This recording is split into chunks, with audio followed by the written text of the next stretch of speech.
ಜಿಟಿ ಜಿಟಿ ಮಳೆ ತುಂಬಿ ಹರಿಯುತ್ತಿರುವ ಸೌಪರ್ಣಿಕೆ. ಆ ಭಾಗದ ಮಕ್ಕಳು ಎಸ್ಎಸ್ಎಲ್ಸಿ ಪರೀಕ್ಷೆ ಬರೆಯಬೇಕೆಂದ್ರೆ ತುಂಬಿ ಹರಿಯುವ ನದಿಯನ್ನ ದೋಣಿ ಮೂಲಕ ದಾಟಿ ಜೀವವನ್ನ ಪಣಕ್ಕಿಟ್ಟು ಪರೀಕ್ಷೆಯನ್ನ ಬರೆಯಬೇಕು.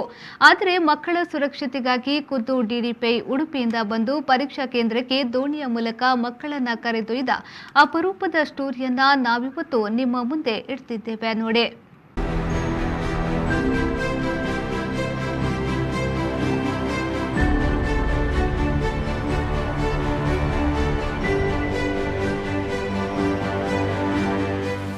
ಒಂದೆಡೆ ಜಿಟಿ ಮಳೆಯಲ್ಲಿ ನೆನೆದು ಬಯಲು ದಾರಿಯಲ್ಲಿ ಸಾಲಾಗಿ ನಡೆದುಕೊಂಡು ಬರುತ್ತಿರುವ ಅಧಿಕಾರಿಗಳು, ಇನ್ನೊಂದೆಡೆಯಲ್ಲಿ ತುಂಬಿ ಹರಿಯುತ್ತಿರುವ ಸೌಪರ್ಣಿಕಾ ನದಿ. ದೋಣಿಯ ಮೇಲೆ 6-7 ಮಂದಿ ಅಧಿಕಾರಿಗಳು ಹಾಗೂ ಶಿಕ್ಷಕರು, ಇಬ್ಬರು ಸಮವಸ್ತ್ರ ಧರಿಸಿದ ಶಾಲಾ ವಿದ್ಯಾರ್ಥಿನಿಯರು.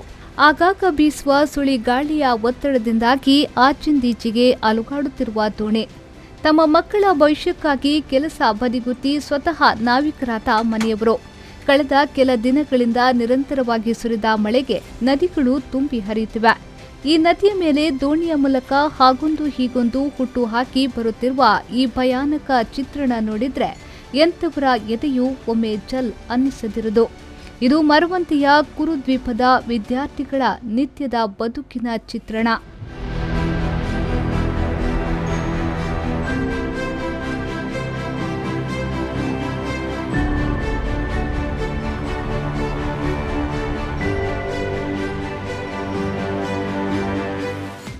ಆದರೆ ಎಸ್ಎಸ್ಎಲ್ಸಿ ಪರೀಕ್ಷಾ ನೆಪದಲ್ಲಿ ಇವರ ಸಂಕಷ್ಟ ಇನ್ನಷ್ಟು ಮುನ್ನೆಲೆಗೆ ಬಂದಿದೆ. ಕೋವಿಡ್ ಆತಂಕದ ನಡುವೆ ಮಕ್ಕಳಿಗೆ ಎಸ್ಎಸ್ಎಲ್ಸಿ ಪರೀಕ್ಷೆ ಬೇಕೋ ಬೇಡವೋ ಎಂಬ ವಿಚಾರ ಚರ್ಚೆಯಲ್ಲಿರುವಾಗಲೇ ಸರ್ಕಾರ ಮಾತ್ರ ಧೈರ್ಯ ಮಾಡಿ ವಿದ್ಯಾರ್ಥಿಗಳ ಶೈಕ್ಷಣಿಕ ದೃಷ್ಟಿಯನ್ನ ಗಮನದಲ್ಲಿಟ್ಟುಕೊಂಡು ಪರೀಕ್ಷೆ ನಡೆಸಲು ಮುಂದಾಗಿ ಬಹುತೇಕ ಯಶಸ್ಸು ಕಂಡಿದೆ. ತಜ್ಞರ ಸಲಹೆಯಂತೆ 3 ವಿಷಯಗಳ ಒಂದು ಪರೀಕ್ಷೆ ಈಗಾಗಲೇ ಮುಗಿದಿದ್ದು, ಇನ್ನುಳಿದ 3 ವಿಷಯಗಳಿಗೆ ಇಂದು ಕೊನೆಯ ಪರೀಕ್ಷೆ ನಡೆದಿದೆ. ಕೊರೋನಾ ಆತಂಕದ ನಡುವೆಯೂ ವಿದ್ಯಾರ್ಥಿಗಳಿಗೆ ಧೈರ್ಯ ತುಂಬುವ ದೃಷ್ಟಿಯಿಂದ ಎಲ್ಲ ವಿದ್ಯಾರ್ಥಿಗಳು ಪರೀಕ್ಷೆಯನ್ನ ಎದುರಿಸಲೇಬೇಕೆಂಬ ಹಂಬಲದಿಂದ ಉಚಿತ ಬಸ್ ವ್ಯವಸ್ಥೆ ಮುಂತಾದ ವಿಶೇಷ ಪ್ರಯತ್ನಗಳನ್ನು ಸರ್ಕಾರದ ನಿರ್ದೇಶನದಂತೆ ಶಿಕ್ಷಣ ಇಲಾಖೆ ಮಾಡಿ ಪರೀಕ್ಷೆಯೇನು ತೊಂದರೆಗಳಾಗದಂತೆ ಸೂಕ್ತ ವ್ಯವಸ್ಥೆ ಮಾಡಿಕೊಟ್ಟಿದೆ.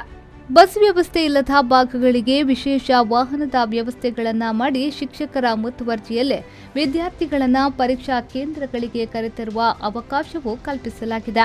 ಆದರೆ ಇವೆಲ್ಲದರ ಮಧ್ಯೆ ಕಳೆದೆರಡು ದಿನಗಳಿಂದ ಸುದ್ದಿಯಾಗುತ್ತಿರುವುದು ಮಾತ್ರ ಮರವಂತೆ ಸನಿಹದ ಕುರುದ್ವೀಪದ ವಿದ್ಯಾರ್ಥಿನಿಯರು. ಇಂದು ಈ ಸೌಪರ್ಣಿಕಾ ನದಿಯನ್ನು ದಾಟಿಸಿಕೊಂಡು ನಮ್ಮ ಸಂಜನಾ ಮತ್ತು ಕೃತಿ ಶಿಲ್ಪ ಇವರನ್ನು ನಾವು ಇಲ್ಲಿ ಕರ್ಕೊಂಡು ನಾವಂದ ಪ್ರೌಢಶಾಲೆಗೆ ಹೋಗ್ತಾ ಇದ್ದೀವಿ. ಇದೇ ರೀತಿ ನಮ್ಮ ಜಿಲ್ಲೆಯಲ್ಲಿ ಸಾಕಷ್ಟು ಮಕ್ಕಳು ಬೇರೆ ಬೇರೆ ದೂರದ ಸ್ಥಳಗಳಿಂದ ಬರಲಿಕ್ಕೆ ವ್ಯವಸ್ಥೆಯನ್ನು ಎಲ್ಲ ಬಿಯೂರವರು, ನಮ್ಮ ಜಿಲ್ಲೆಯ 77 ಪರೀಕ್ಷಾ ಕೇಂದ್ರದ ಮುಖ್ಯ ಅಧೀಕ್ಷಕರು, ಪ್ರೌಢಶಾಲೆಯ ಶಿಕ್ಷಕರು, ಮುಖ್ಯೋಪಾಧ್ಯಾಯರು ಸೇರಿಕೊಂಡು ತುಂಬ ಅದ್ಭುತವಾದ ಕೆಲಸ ಮಾಡಿದ್ದಾರೆ.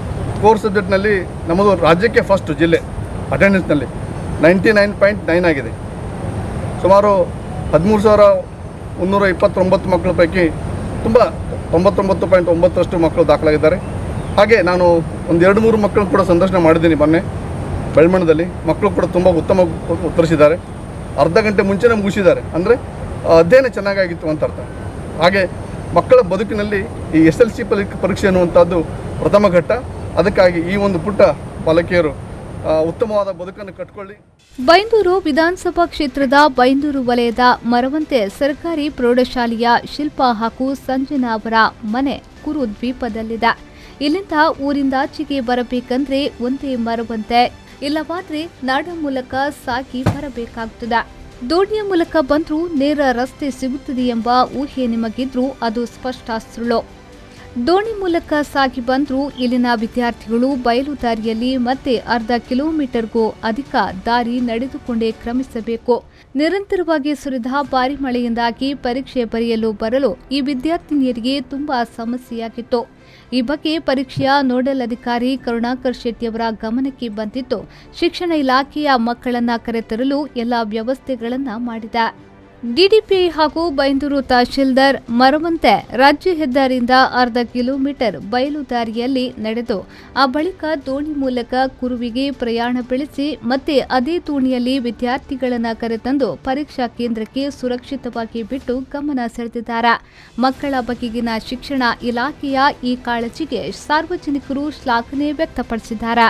13 ಕೇಂದ್ರಗಳಲ್ಲಿ ಎಕ್ಸಾಮ್ ನಡೀತಾ ಇದೆ. ಇದರಲ್ಲಿ 2082 ಮಕ್ಕಳು ಎಕ್ಸಾಮ್ ಬರೀತಾ ಇದ್ದಾರೆ. ಅದರಲ್ಲಿ 2 ಮಕ್ಕಳು ಮಾತ್ರ ಅನಿವಾರ್ಯ ಕಾರಣಗಳಿಂದ ಎಕ್ಸಾಮ್ ಬರೀಲಿಕ್ಕಾಗಿಲ್ಲ.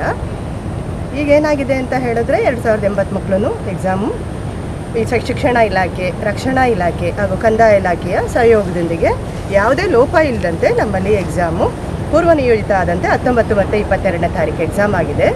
ಇವತ್ತಿನ ದಿವಸ ಏನಾಗಿದೆ ಅಂತ ಹೇಳಿದ್ರೆ ನಮ್ಮಲ್ಲಿ 2 ಮಕ್ಕಳು ಮಾತ್ರ ಇಲ್ಲಿ ಮರವಂತೆ ದ್ವೀಪದಿಂದ ಬಂದು ಬರೆಯುವಾಗ ಅವರಿಗೆ ಸ್ವಲ್ಪ ಕಷ್ಟ ತ್ರಾಸಾಗಿರುತ್ತೆ. ಇದರಲ್ಲಿ ಏನು ಹೇಳಲಿಕ್ಕೆ ಇಷ್ಟಪಡ್ತೀನಿ ಅಂದರೆ ಶಿಕ್ಷಣ ಇಲಾಖೆಯವರು ಮತ್ತು ಎಲ್ಲರೂ ಕೂಡ ಅವರಿಗೆ ಎಕ್ಸಾಮ್ ಬಂದು ಯಾವುದೇ ಲೋಪ ಅವರು ಬಂದು ಬರೀಲಿಕ್ಕೆ ದೋಣಿ ವ್ಯವಸ್ಥೆ ಮಾಡಿ ಅವ್ರನ್ನ ಕರ್ಕೊಂಡು ಹೋಗಿ ಮತ್ತು ಎಕ್ಸಾಮ್ ಸೆಂಟರ್ಗೂ ಕೂಡ ವಾಹನದಲ್ಲಿ ಡಿ ಅವರು, BEO ಅವರು ಮತ್ತು ಶಿಕ್ಷಣ ಇಲಾಖೆಯ ಶಿಕ್ಷಕರು, ನೋಡಲ್ ಆಫೀಸರು ಇವ್ರುಗಳು ಕೂಡ ಬಂದು ಅವರಿಗೆ ಉತ್ತೇಜನ ನೀಡಿ ಎಕ್ಸಾಮ್ ಬರೆಸಲಿಕ್ಕೆ ವ್ಯವಸ್ಥೆ ಮಾಡಿದ್ದಾರೆ. ಒಟ್ಟಿನಲ್ಲಿ ಕುರುದ್ವೀಪ ನಿವಾಸಿಗಳ ಸಮಸ್ಯೆ ಇಂದು ನಿನ್ನೆಯದಲ್ಲ. ಸುತ್ತಲೂ ನೀರು ಆವರಿಸಿಕೊಂಡಿರುವ ಈ ಊರಿಗೆ ಶಾಶ್ವತ ಸೇತುವೆ ಬೇಕೆನ್ನುವ ಕೂಗಿಗೆ ಇನ್ನೂ ಸ್ಪಂದನೆ ಸಿಕ್ಕಿಲ್ಲ. ಸುಮಾರು 40 ಎಕರೆ ವಿಸ್ತೀರ್ಣವಿರುವ ಕುರುದ್ವೀಪದಲ್ಲಿ ಬ್ರಾಹ್ಮಣ, ಪಿಲ್ಲವ, ಪರಿಶಿಷ್ಟ ಜಾತಿ, ಕ್ರೈಸ್ತ ಸಮುದಾಯ ಸೇರಿದಂತೆ ಒಟ್ಟು 9 ಕುಟುಂಬಗಳಿವೆ. ಶಾಲಾ ಕಾಲೇಜು ಸೇರಿದಂತೆ ಸರಿಸುಮಾರು 15 ಮಕ್ಕಳು ನಿತ್ಯವೂ ದೋಣಿ ಮೂಲಕ ಮರವಂತೆ ಹಾಗೂ ನಾಡ ಕಡೆಗೆ ಸಾಗಿ ವಿವಿಧ ಶಾಲಾ ಕಾಲೇಜುಗಳಿಗೆ ತೆರಳುವ ಸ್ಥಿತಿ ಇದೆ. ಇನ್ನಾದರೂ ಸರ್ಕಾರ ಎಚ್ಚೆತ್ತು ಈ ಭಾಗದ ಜನರಿಗೆ ಹಾಗೂ ವಿದ್ಯಾರ್ಥಿಗಳಿಗೆ ಅಗತ್ಯವಾಗಿ ಬೇಕಿರುವ ಸೇತುವೆಯನ್ನ ಕಲ್ಪಿಸುತ್ತಾರೆಯೇ ಕಾದು ನೋಡಬೇಕಿದೆ.